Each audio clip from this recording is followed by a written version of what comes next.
हमारे सभी दर्शकों को सादर प्रणाम। जय श्री कृष्ण। आज मैं धनु और मीन इन दो राशियों के बारे में जानकारी दूंगा। यदि किसी लड़के या लड़की की चाहे धनु राशि हो चाहे मीन राशि हो तो शादी से पहले यदि कुंडली मिलान कर रहे हैं और उसमें भी सबसे पहले गुण मिलान कर रहे हैं तो क्या स्थिति देखनी पड़ेगी, किस स्थिति को समझना पड़ेगा, तभी जाकर मिलान शुभ हो पाएगा। तो गुण मिलान में राशियों को देखना पड़ता है। आज मैं धनु और मीन राशि की मित्र राशियां कौन सी है, शत्रु राशियां कौन सी है और सम राशि कौन सी है, किस राशि से विवाह करें तो अच्छी स्थिति रहती है, इस विषय पर चर्चा करेंगे। सबसे पहले वीडियो को ज़्यादा लंबा नहीं करूँगा, बिल्कुल शॉर्ट में समझाऊँगा।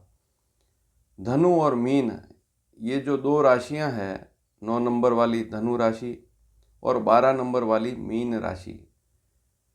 धनु राशि या मीन राशि कैसे देखें तो आप अपनी कुंडली खोलें और देखें चंद्रमा को। चंद्रमा यदि कुंडली में 9 नंबर अंक पर लिखा हुआ है तो उस लड़के या लड़की की धनु राशि होगी, और 12 नंबर अंक पर लिखा हुआ है कुंडली में बिल्कुल स्पष्ट, तो मीन राशि उस लड़के या लड़की की होगी।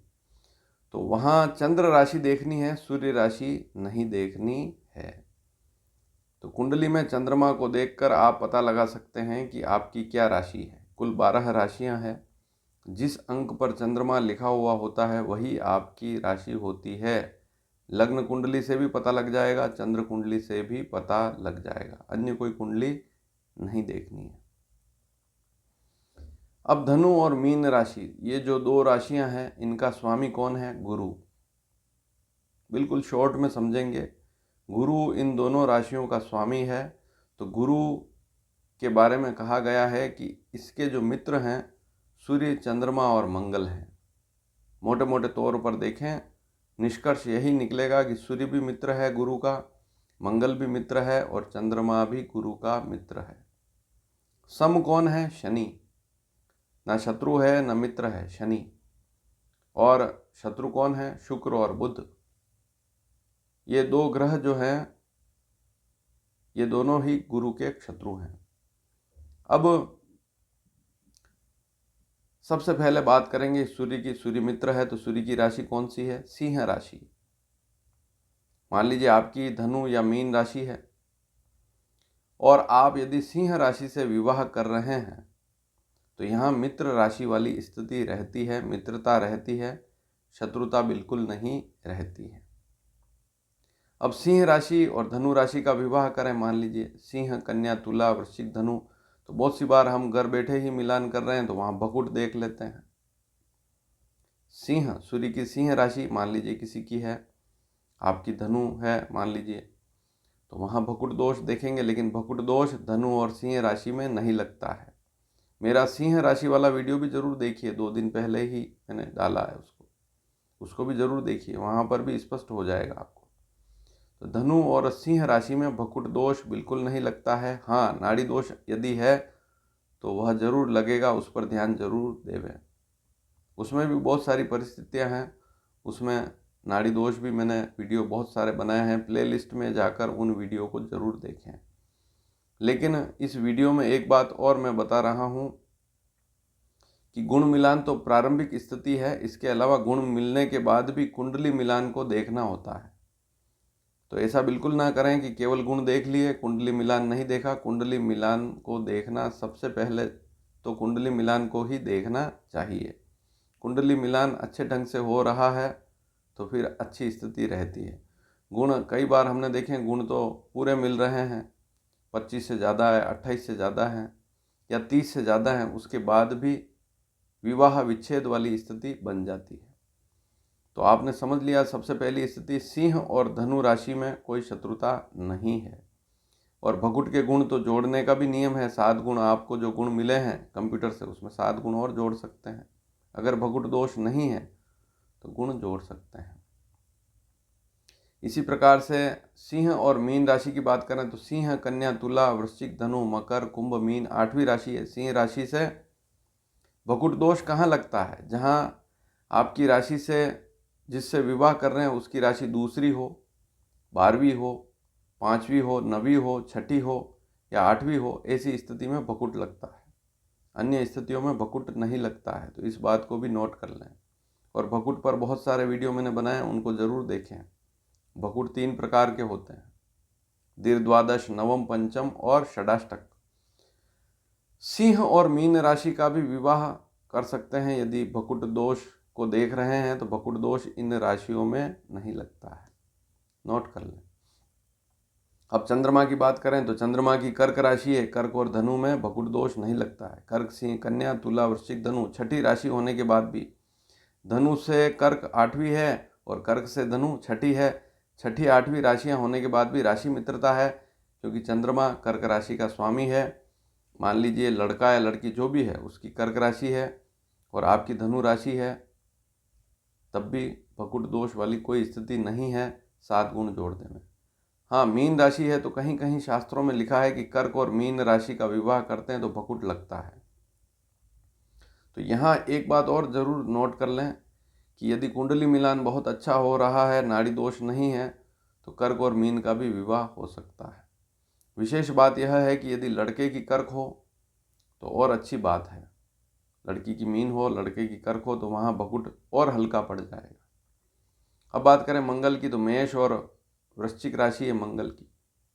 धनु से भकुट दोष आता है दोनों ही राशियों में। वृश्चिक से देखें तो 2-12 वाला भकुट है और मेष से देखें तो नवम पंचम वाला है धनु राशि से, लेकिन नहीं लगेगा। इस बात को भी नोट कर लें। मेष राशि हो, वृश्चिक राशि हो, इसका धनु राशि के साथ भकुट दोष नहीं लगेगा। मंगल की मेष राशि है, वृश्चिक राशि है और एक की मीन राशि है, तब भी भकुट दोष नहीं लगेगा, 7 गुण जुड़ जाएंगे। तो इसको भी आप नोट कर लें। वृश्चिक और मीन में भी भकुट नहीं लगेगा और मेष और मीन में भी भकुट दोष बिल्कुल नहीं लगेगा। नाड़ी दोष पर ध्यान हर परिस्थिति में जरूर देवें। अब शनि बचा। शनि में हल्का भकुट दोष का प्रभाव रहता है यदि मकर राशि है, धनु और मकर राशि है, या कुंभ और मीन राशि है, इनका विवाह कर रहे हैं तो वहाँ हल्का भकुट का प्रभाव रहता है। कुंभ और धनु है और गुण अच्छे मिल रहे हैं, नाड़ी दोष नहीं है तो कर सकते हैं, भकुट तो आएगा ही नहीं। नाड़ी है तो छोड़ सकते हैं, लेकिन नाड़ी दोष नहीं है तो वहाँ अक्षत मिलान को देखा जा सकता है। इसी प्रकार से मकर और मीन का भी मिलान देखा जा सकता है अगर नाड़ी दोष नहीं है। तो आपने नोट कर ली यह बात। अब बुध की बात करें। बुध की मिथुन और कन्या राशि है। मिथुन से गणना करें। मिथुन, कर्क, सिंह, कन्या, तुला, वृश्चिक, धनु 9वीं राशि, 7वीं राशि है। मिथुन और धनु एक दूसरे से 7वीं राशियाँ पड़ती है। यहाँ पर राशि मित्रता नहीं है, लेकिन भकुट दोष नहीं लगेगा। दूसरी बात, नाड़ी दोष है तो ज़रूर लगेगा, लेकिन नाड़ी दोष नहीं है, गुण अच्छे मिल रहे हैं, 18 से अधिक गुण हैं। गुण हमेशा 18 से अधिक हो तभी अच्छी स्थिति रहती है, और कम है, जिन राशियों में मित्रता है वहाँ भकुट के गुण जुड़ जाएंगे तो वहाँ 18 से अधिक हो जाएंगे गुण। जैसे मान लीजिए 16 गुण है, कोई राशियाँ हैं आपस में मित्र है, 16 गुण है और भकुट दोष नहीं आ रहा है तो 7 गुण जुड़ जाएंगे, 23 गुण हो जाएंगे। तो इस प्रकार से उस स्थिति को देखना है। अब जैसे मान लीजिए मेष राशि, धनु राशि, गुण कम मिल रहे हैं लेकिन भकुट के गुण जुड़ के अच्छे हो जाएंगे, फिर केवल नाड़ी पर ध्यान देना है। तो मिथुन और कन्या राशि के साथ भी धनु राशि वाले विवाह कर सकते हैं राशि शत्रुता होने के बाद भी, लेकिन बात यही ध्यान में रखनी है कि नाड़ी दोष ना हो। भकुट तो लगेगा ही नहीं, लेकिन नाड़ी दोष पर थोड़ा सा ध्यान देना है, क्योंकि बहुत सी बार देखा गया कि मिथुन और मीन राशि या कन्या और धनु राशि, कन्या और मीन राशि, इसमें गुण मिल रहे हैं तो फिर उस मिलान को क्यों छोड़ें। केवल कुंडली मिलान फिर देख नहीं रही, लेकिन नाड़ी दोष आ रहा है तो यहाँ छोड़ना पड़ेगा। अब अंतिम स्थिति, शुक्र शत्रु है, गुरु देवता का गुरु, देवताओं का स्वामी गुरु, इधर राक्षसों का देव है शुक्र, तो राक्षसों के गुरु है शुक्र, तो वहाँ शत्रुता है गुरु और शुक्र में। अब जैसे वृषभ राशि है, वृषभ और धनु आप गणना करें, वृषभ, मिथुन, कर्क, सिंह, कन्या, तुला, वृश्चिक, धनु 8वीं राशि, भकुट आएगा यहाँ पर। तो वृषभ और धनु में विवाह कर रहे हैं तो भकुट दोष लगेगा। वृषभ और मीन में भकुट दोष नहीं लगेगा, लेकिन नाड़ी देखें, गुण अच्छे मिल रहे हैं और नाड़ी दोष नहीं है तो विवाह कर सकते हैं शत्रु राशि होने के बाद भी, लेकिन कुंडली मिलान भी जरूर देखें। अब तुला राशि की बात करें, तुला वृश्चिक धनु बकुट तो नहीं आएगा, तुला और धनु में बकुट दोष बिल्कुल नहीं आएगा, आता ही नहीं है। तीसरी राशि है, तुला से धनु तीसरी है, और धनु से तुला कौन सी पड़ेगी, 11वीं पड़ेगी। धनु मकर कुंभ मीन मेष वृषभ मिथुन कर्क सिंह कन्या तुला 11 बार गिनना पड़ेगा, तो यहाँ पर बकुट आएगा ही नहीं। लेकिन नाड़ी दोष अगर आ रहा है तो मिलान फिर ठीक नहीं रहेगा। अन्य स्थितियों में 18 से अधिक गुण हैं तो विवाह किया जा सकता है, लेकिन कुंडली मिलान को भी बाद में जरूर देखें। बिना कुंडली मिलान किए आगे ना बढ़ें। यदि आप गुण मिलान कुंडली मिलान इस पर विश्वास रखते हैं, ज्योतिष पर विश्वास रखकर मिलान देख रहे हैं, तो इन चीज़ों को देखना ही पड़ेगा। और यदि आप ये सारी बातें नहीं मानते हैं तब भी कोई दिक्कत वाली बात नहीं, खानदान देखें, विवाह किया जा सकता है। कई ऐसे लोग हैं जो विवाह कर रहे हैं, कई ऐसे परिवार हैं जिनके रिश्ते अच्छे भी चल रहे हैं, लेकिन रिश्ता जान पहचान में ही करें, अच्छी तरह से देखें, उसके बाद ही करें। बहुत सी बार कुंडली मिलान होने के बाद भी दिक्कत आती है, क्योंकि वहाँ हम परिवार को देखते ही नहीं और फिर धोखाधड़ी हो जाती है। बहुत सी बार लड़का शादीशुदा पहले से ही बोलेगा ही नहीं, या विदेश में रह रहा है तो पता ही नहीं लगेगा उसका। हमारे यहाँ तो शास्त्रों में लिखा है, चाहे लड़का हो चाहे लड़की, यदि विदेश में रहते हैं तो ऐसे से तो रिश्ता करना ही नहीं चाहिए। पुराने शास्त्रों में लिखा है, कोई परदेश में रहता है उससे कभी रिश्ता नहीं करना चाहिए। अब पुराने समय में तो परदेश उसको भी कहते थे कि एक राज्य का व्यक्ति किसी दूसरे राज्य के व्यक्ति से विवाह करे तब भी परदेश कहलाता है। तो अपना समाज, अपनी बिरादरी में जो लोग शादी कर रहे हैं वहाँ पर भी आजकल स्थितियाँ बिगड़ रही है, तो दूर विवाह करेंगे, अनजान लोगों में रिश्ता करेंगे तो दिक्कत ज़्यादा आएगी। तो थोड़ी सी जान पहचान हो और समाज का भय किसी व्यक्ति को है, उससे विवाह करेंगे तो ज़्यादा अच्छी स्थिति रहती है। बहुत सी बार ऐसे लोग हैं जिनको किसी चीज़ का भय ही नहीं है, वो दूसरों की कम सुनते हैं। केवल पैसा देखकर विवाह नहीं करना चाहिए। अब एक बात और बता रहा हूँ मैं आपको, अब बात निकली है तो एक बात और बता रहा हूँ।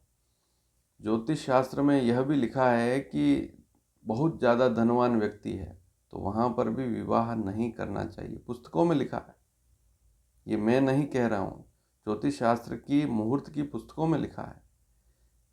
बिल्कुल समान धन हो, एक हिसाब से धन हो, सामान्य ठीक परिवार हो, वहीं रिश्ता करना चाहिए। ज़्यादा धनवान परिवार हो तो वहाँ पर भी रिश्ता नहीं करना चाहिए, ऐसा भी ज्योतिष शास्त्र में कई पुस्तकों में ये बात लिखी गई है। कितनी अजीब बात है, लेकिन आजकल तो हम यह देखते हैं कि कितना धनवान है, कितना पैसे वाला व्यक्ति, हम उसके गुण नहीं देखते हैं, अवगुण कितने हैं वो नहीं देखते हैं, हम केवल पैसा देखकर रिश्ता कर लेते हैं, फिर दिक्कत आती है। और एक बात और देखते हैं कि पड़ोसी भी कह देते हैं ये तो बहुत अच्छा परिवार है, कर लें रिश्ता, या कोई मिलने वाला है वो कह देता है कि वो रिश्ता लेकर आता है, आप तो करें कोई दिक्कत नहीं, फिर बाद में वो भी मुकर जाता है। तो रिश्ता सोच समझ कर करें। तो हम कहाँ चल रहे थे, वृषभ राशि का धनु राशि से मीन राशि से विवाह हो सकता है, लेकिन नाड़ी दोष हो तो फिर दिक्कत है। वृषभ का धनु से नहीं हो सकता है, एक बात नोट करें वापस, यहाँ थोड़ी सी मैंने गलती कर दी है। वृषभ और धनु राशि इसमें बकुट लगेगा, वृषभ और मीन राशि में बकुट नहीं लगेगा। अब तुला की बात करें तो तुला और मीन, तुला वृश्चिक धनु मकर कुंभ मीन छठी राशि है, और मीन से तुला 8वीं पड़ेगी, यहाँ बकुट दोष लगेगा। ज्योतिष शास्त्र में लिखा है बकुट आएगा। और तुला और धनु में कोई दिक्कत वाली बात नहीं है, अगर गुण अच्छे मिल रहे हैं, नाड़ी दोष नहीं है तो विवाह किया जा सकता है। तो सभी राशियों के बारे में आपने जाना, और वीडियो कैसा लगा, आपको पसंद आया हो तो शेयर ज़रूर कीजिएगा, क्योंकि धनु और मीन राशि इससे संबंधित वीडियो है। और जिस किसी लड़के या लड़की की धनु राशि है या मीन राशि है तो उनको यह पता लगेगा कि किस राशि से विवाह करें, किस से ना करें। धन्यवाद। जय श्री कृष्ण।